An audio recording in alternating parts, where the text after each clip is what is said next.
Hello friends, it's me Natalia. Welcome to a new Q&A special!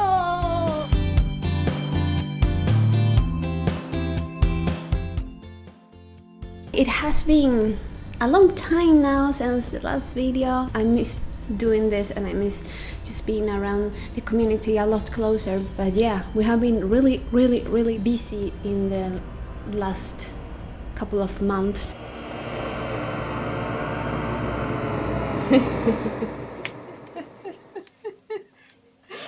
The confusion has arrived. We released Little Misfortune on consoles. Oh, that was so much work, so much new stuff that we didn't know about, and it was chaotic but also very cool.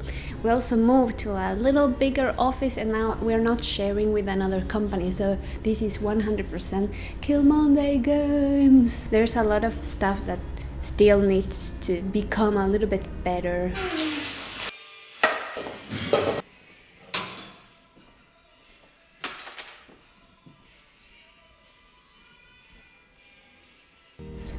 Everything needs time to, find that functionality that you're looking for or the beauty that you're looking for. But yeah, now we're working here. This is the third day that we're working full time on the office. Not the entire team though, because coronavirus, it's what it is. In the office right now we're just working Isaac and I, Elsa and Catalina, who is helping with the Killmonday shop. We're trying to keep our lives as much as normal as it goes, but yeah, it's difficult. Anyway, I had a lot of questions from you. We chose a few. I think it's Bothead that shows some of the questions, so I'm just gonna listen to Bothead tell me the questions. Question 1. The art for both Little Misfortune and Franbow is beautiful. It's especially amazing how it changed between games. How did you decide on the new style for Little Misfortune? I think when it comes to understand this art style that you want to do for a video game or a comic book or a movie, whatever, it has to always kind of reflect the vibe of the story and the characters. So for Franbow, everything felt a little bit more like old style colors, a little bit more grayish world, still though with these wacky characters that I love to design. And Misfortune somehow was a little bit more connected to childhood and this naivety and shapes.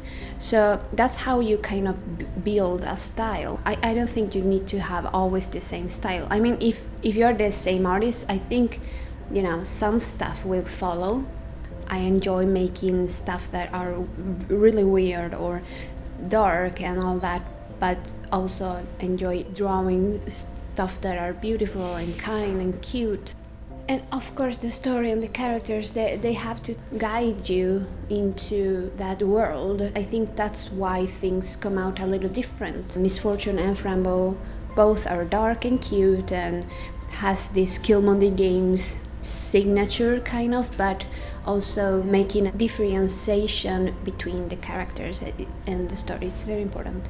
So yeah, that's why maybe you can perceive it a little bit different. Question 2. Question 2. Do you have a particular process for story writing? Like when you come up with an idea you feel really good about, how do you go about building it into a full story? Story writing. I love story writing. Story writing is a process that I think I myself kind of misunderstood it when I was younger, because I thought that you come up with an idea from beginning to end and it's done, But it's not like that, or at least my experiences hasn't been like that.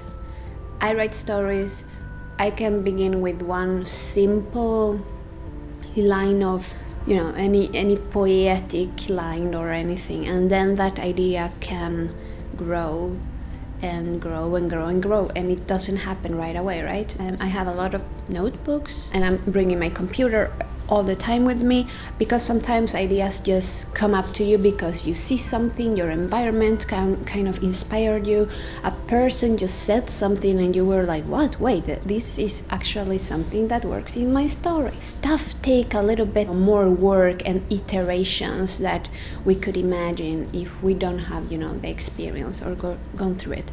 But in the big picture, I get a lot of inspiration just being here, like every second that goes forward or any interaction you do with the world or people can give you, material to write. I think it's also very, very important to get clear what is what you really want to tell, or what is these characters need you to tell for them. It's kind of an organic thing that just grows, you try to connect things. Skulle det inte vara lite cool att det kommer typ spindlar? Nothing creepy.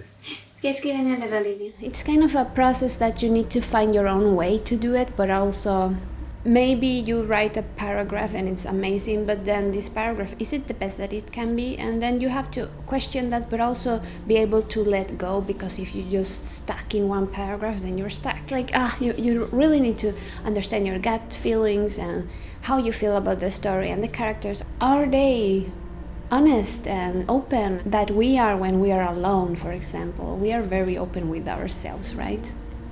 But when somebody else is there, we may... Yeah, I'm talking about stuff now that I go deep and deep. See, it's like that. I just think about things and then I go deeper and deeper and deeper and deeper and deeper. That's how it works. For me, at least. Rhyme. You can't hide. Let me inside. I am the Morgo coming for you. Question number 3. Three. Question 3. What can we expect from the new Benjamin game? If you didn't know, we are doing a new game. It's about Benjamin the Fox. You have seen Benjamin from Little Misfortune, right? Benjamin. You can expect that this game will be done in 3D. We are gonna do a lot of mechanics that we haven't really done before. It's gonna have the ingredients of Killmonday. It's gonna be a little creepy, it's gonna be cute, it's gonna be funny, and it's gonna be amazing universe. We're gonna get even deeper into ultra reality. We're gonna get a lot of lore, and we're just so excited. We have been learning so many new things that is so, it's amazing. And today I'm gonna be writing. So I'm about the end of the first level when it comes to story.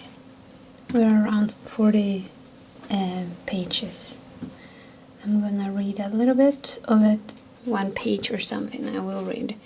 And most it just really remember the details. If there's something amazing I wrote or what that I don't remember.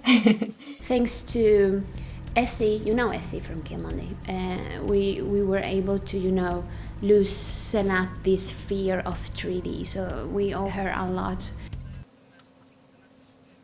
Ja, mera texturer och form. Yes. Och som sagt, en extra här kanske på en täcke som kan vara nice. Just being able to do a game that is a little bit more open, I will say. We have been working a lot in straight line storytelling. We wanted to do something now for Benjamin that is more complex and that gives you more freedom as a gamer to explore and all that kind of stuff. But we don't want to spoil just now because we're still doing a lot of tests. We need to really feel that this feels like right with the characters, with the story, with the mechanics. Everything needs to find its balance, Om man går in tillbaka så hamnar man igen i den där nästan kulle som man ska gå till hemmet eller något. Ja, det är den där platsen beroende på vad man har unlocked. Kan vi inte ha consistent? Exakt, det kan vara exakt som den. But yeah, it's gonna be a lot more open. We're gonna go through Benjamin's perspective on what we saw on Little Misfortune, and of course a little bit more because he's part of the story. I'm just in love with that game now. It's so fun to work on it. The team is going forward. Yeah, it's going good. It's going good. Question 4. Question 4. Question 4. What advice would you give to your younger self, or really just anyone, who is about to enter the world of game development and design? I think when we enter the game world, what I would like to have heard back then was more this about working on teams, with more people asking for help. I think that's kind of one thing that I will say to myself. I will also tell her that listen to your gut feeling more. Sometimes you just have this gut feeling and then you don't follow it, and then you realize, oh, I should have done it. But just to make games, I think it's just that open up to gather more information and becomes friend with those that you look up to, and ask them for help or advice. It really helps to somehow land on your feet also, that it's a little bit harder than I expected. It's just I could say so many things. What is good for me at the moment, I could say that it's to actually open up, be less of a self and be more of the we. We all have so many ideas, so many inputs and skills, Oh, yes. Det funkar, eller hur? Det funkar jättebra. Titta att de ska sticka ut eller sticka in. Bra fråga. Jag tänkte bara att om du kunde Göra markera lite. dem. If you're gonna enter the world of the development and design, be bold, say your ideas, and be playful, because that's what we need. Playfulness and freedom to be, childish. Little. I'm Misfortune Ramirez Hernandez. But at the same time, take the responsibilities that involve to create a game. You cannot work just one day a week, because your game will never get done. It takes a lot of time to do a game and a lot of planning. Vi har Rosa Trädgård, skriver på manus LMF för att spela in LMF röstskådespelare. Vi måste släppa videon ikväll. And having clear ideas. Always make, like 1 year goal or something like that.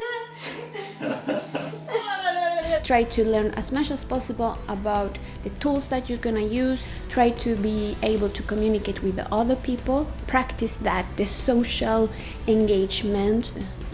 Just be open and have fun. And keep learning all the time. Never close your mind or heart to learn new things, because that's gonna make you great, okay? I'm Misfortune Ramirez Hernandez. And the 5th question, and the last one, because I need to go work now. 5th question! Question 5. Is the new game going to be a spin-off of Little Misfortune or a full-made game? And what programs are you going to use? Alright, so for Benjamin game, it is a full game. It is its own. It is a part of the ultra reality, and you're gonna see for sure things that you already have seen in Frambo or Little Misfortune. And we use Unity 3D, we use Maya, we use 3D Code, we use SBrush for some stuff, I think. It's mostly Essie that uses a lot of programs to do her magic. I use Photoshop to make, concepts and sketches. And of course, Maya for animate and to create the 3D assets. There's so many things that we actually use to create a game, and I remember like it was not so long ago that we just used Photoshop and Game Maker. Game Maker is a great tool to begin with, I think. Anyway, and that's it for the questions. I'm so happy that we did this. Let us know what you think about what we're doing at Killmonday. I hope we can deliver a game as soon as possible. That's the only wish I have, but you know, as a designer, when I come up with the idea, I really wish I could have the ideas finished like really close, because I'm just like, I want it, and I suffer a lot because I need to wait so many years as well. But yeah, we'll see what happens with Benjamin, and stay tuned. We will sometime reveal the game itself and let you know how it looks like. Thank you for all your support always. It's like amazing. Oh yes, and we are doing this project for the window here in the new office with a lot of fan art that you sent, and now it's on printing, and I'm super nervous because I'm doing like this window thing for an office, and it's gonna be visible out there. Anyway, now I'm going back to work, and I hope you have a great weekend and life, and please take care of yourself. Always be in the now. If you're stressed, just take a deep breath, realize what you're doing, realize what things are good in your life, and those that are bad, work on them. We can be happier with ourselves if we work on it. Okay, so yes. Thank you for everything. Bye bye, friends. Click on the subscribe button. See you around. Peace and love out. Happy. Love you.